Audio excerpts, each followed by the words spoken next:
Hey again, everyone. We're back. Another Sunday, another hymn backstory. I don't know. I just love doing this. I love getting out the message of some of our favorite hymns, that have stood the test of time. But yeah, if you have a request, let me know down in the comments below. I would love to hear them. I would love to try to cater to what you want to see. I want this channel to be, yes, my playing, what I like, but also things that you want to see, you like to hear. So just let me know if you have any pointers.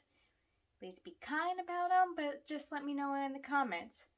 And speaking of, so you don't miss another video to comment on, please like and subscribe. And hit the little notification icon, hit the bell, so you never miss a video. So, today's hymn is actually, well, I'm not going to say the hymn just yet.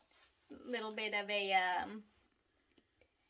I guess, cliffhanger. Well, not really. A little bit of suspense, I guess. So, our hymn today was written by Joseph M. Scriven in 1855. And it was kind of born out of tragedy, needing comfort. In about 1845, 10 years before the writing of this hymn, Joseph Scriven watched in complete shock and horror as the body of his fiancée was pulled out of a lake. Somehow she had drowned, and he was devastated. To try to escape his sorrow, he moved from, I believe, from Ireland to America, leaving his family, his lost love, leaving everybody behind, trying to start afresh, trying to escape the sorrow and the grief that he bore because he had just lost the love of his life. 10 years later, in 1855, he heard that his mother was going through a crisis. And then he wrote this poem, which later was set to music to try to comfort her. Mrs. Scriven, his mother, liked the poem so much that she gave a copy to a friend who had it published. Now, it was just published anonymously right then, but later they found out that Joseph wrote this.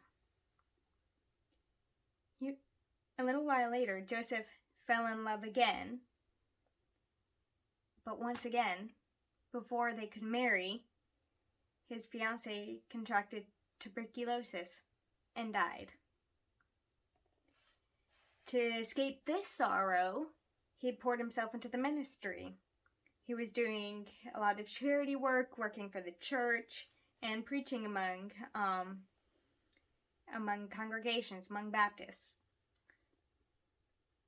He lived simply and obscure. He was just trying to forget about himself, trying to forget his sorrow from two lost loves, and just pouring himself into God's work, which is a good thing, but God also wants us to sit at his feet. See, little while later, after his death, his poem was set to music by Charles C. Converse. Apparently this was a friend, or somehow it got to Charles Converse, who set the music to one of our favorite hymns today. In October 1896, October 10th to be exact, Joseph fell ill, and then he ended up passing away.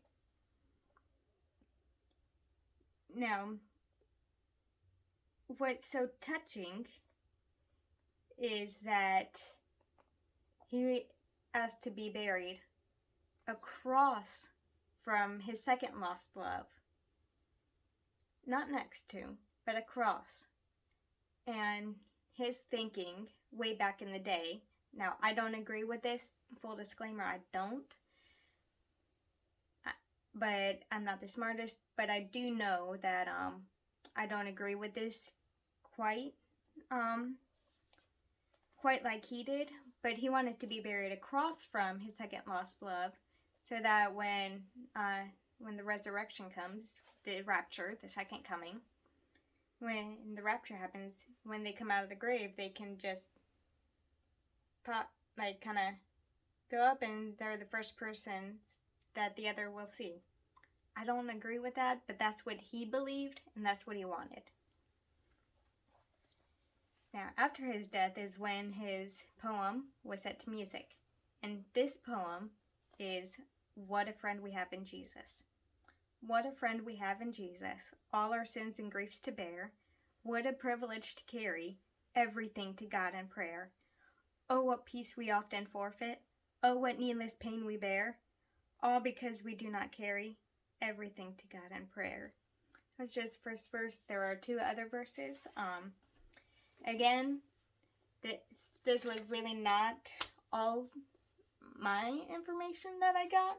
Got it from Them Sings My Soul by Robert J. Morgan.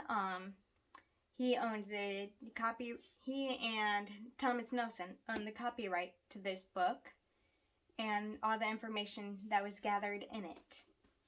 I just own the summary and my rambling and my playing. So, now this is the fun part. What a friend we have in Jesus.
like that last phrase. Or last two phrases. Do thy friends despise forsake thee? Take it to the Lord in prayer. In his arms he'll take and shield thee. Thou wilt find a solace there. In his arms he'll take and shield thee. Thou wilt find a solace there. I just love that. Y'all have a good week. And God bless. Stay safe.